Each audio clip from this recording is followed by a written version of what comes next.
Shalom, Bapak Ibu Saudara yang dikasihi Tuhan. Seri pengajaran hari ini, Senin 22 Februari 2021, berjudul Allah yang Adil. Selain kasih, suci, perkasa, kekal, agung, adil juga merupakan salah satu hakikat Allah. Sayangnya keadilan Allah seringkali tenggelam karena kasih-Nya. Orang jarang menyadari dan takut akan keadilannya karena terlalu fokus hanya pada kasih-Nya. Padahal dalam setiap tindakan Allah pasti memenuhi semua hakikat yang dimilikinya. Maksudnya, kalau Dia menyatakan kasih-Nya, pasti aspek keadilan, kesucian, dan yang lainnya harus terpenuhi juga. Dan itulah yang seharusnya dimengerti oleh setiap orang percaya. Kita harus tahu kenapa Allah mengutus putra tunggalnya untuk menyelamatkan manusia. Itu semua karena Allah hendak menunjukkan bahwa Dia tidak hanya kasih, tetapi juga adil. Memang, tentu Dia bisa menyelamatkan manusia tanpa pengorbanan Yesus. Tetapi itu melanggar tatanannya sendiri.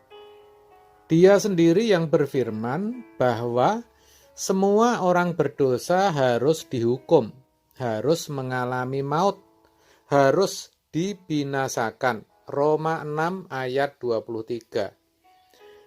Padahal Dia mengasihi manusia dan tak ingin seorang pun binasa. Ini jelas dikatakan Yohanes dalam suratnya di Yohanes 3 ayat 16. Karena begitu besar kasih Allah akan dunia ini, sehingga Ia telah mengaruniakan anaknya yang tunggal, supaya setiap orang yang percaya kepadanya tidak binasa, melainkan beroleh hidup yang kekal. Itulah sebabnya harus ada salib Kristus, di mana Yesuslah yang harus menggantikan manusia berdosa untuk menerima hukuman dari Allah. Yesus yang tidak bersalah dijadikan bersalah supaya manusia yang berdosa bisa dibenarkan lalu dibawa kepada Allah, dan oleh darah-Nya yang kudus bisa diperdamaikan dengan Bapa di sorga. Harus diperhatikan di sini bahwa dengan salib Yesus, manusia baru dibenarkan, tetapi belum sungguh-sungguh benar. Ini harus disadari. Dengan demikian, sebagai orang yang telah menerima pembenaran, kita harus mau berjuang agar akhirnya bisa berkeadaan benar atau sungguh-sungguh benar di hadapan Tuhan. Dengan kata lain, tidak berbuat dosa lagi. Itu berarti kita harus berusaha untuk hidup kudus dan tak bercacat di hadapannya. Efesus 1 ayat 4 mengatakan, sebab di dalam Dia Allah telah memilih kita sebelum dunia dijadikan, supaya kita kudus dan tak bercacat di hadapannya. Banyak orang tidak mau sadar dan tidak mau tahu akan hal ini. Mereka pikir kalau sudah percaya kepada Yesus dan pergi ke gereja, maka sudah beres dan tidak mungkin mendapat hukuman lagi. Ini salah, saudara. Jelas Allah kita adalah Allah yang adil. Dia juga Allah yang berintegritas tinggi, yang selalu taat atas setiap aturan atau tatanan yang sudah dibuatnya.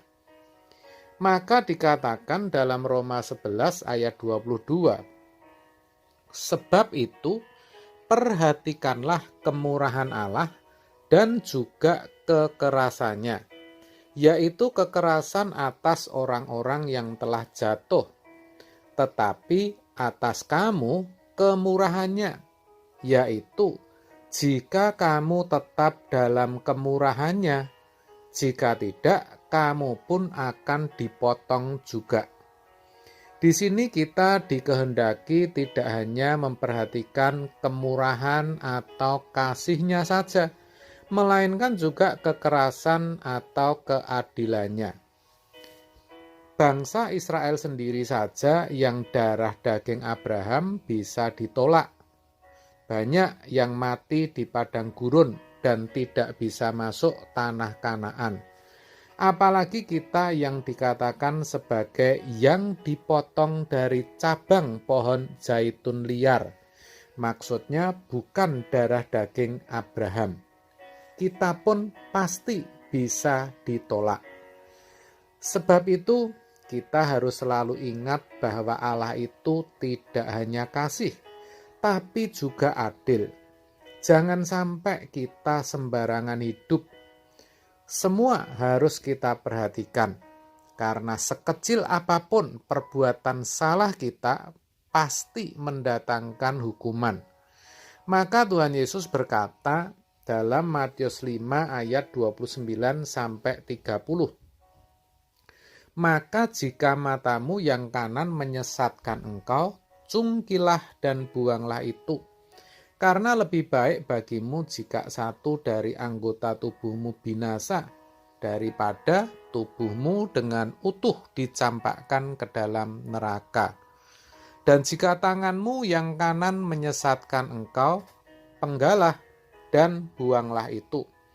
Karena lebih baik bagimu jika satu dari anggota tubuhmu binasa, daripada tubuhmu dengan utuh masuk neraka. Itu jelas peringatan, bahkan peringatan keras, agar dalam segala tindakan kita bisa hati-hati. Bahkan dalam perkataan pun kita tidak boleh sembarangan. Matius 12 ayat 36 mengatakan demikian, tetapi aku berkata kepadamu, setiap kata sia-sia yang diucapkan orang harus dipertanggungjawabkan pada hari penghakiman. Jadi melalui kebenaran hari ini, kita semua diingatkan bahwa Tuhan yang adil itu tetap akan menghukum, kalau kita tetap berbuat dosa dan tidak mau bertobat. Jangan lagi hidup dalam dosa. Perhatikan bagaimana saudara memperlakukan orang lain. Bagaimana saudara bersikap ketika disakiti atau diperlakukan tidak adil. Jangan sampai dalam kesemuanya itu saudara berbuat dosa, sehingga saudara bisa terhindar dari murka Allah. Amin. Tuhan memberkati.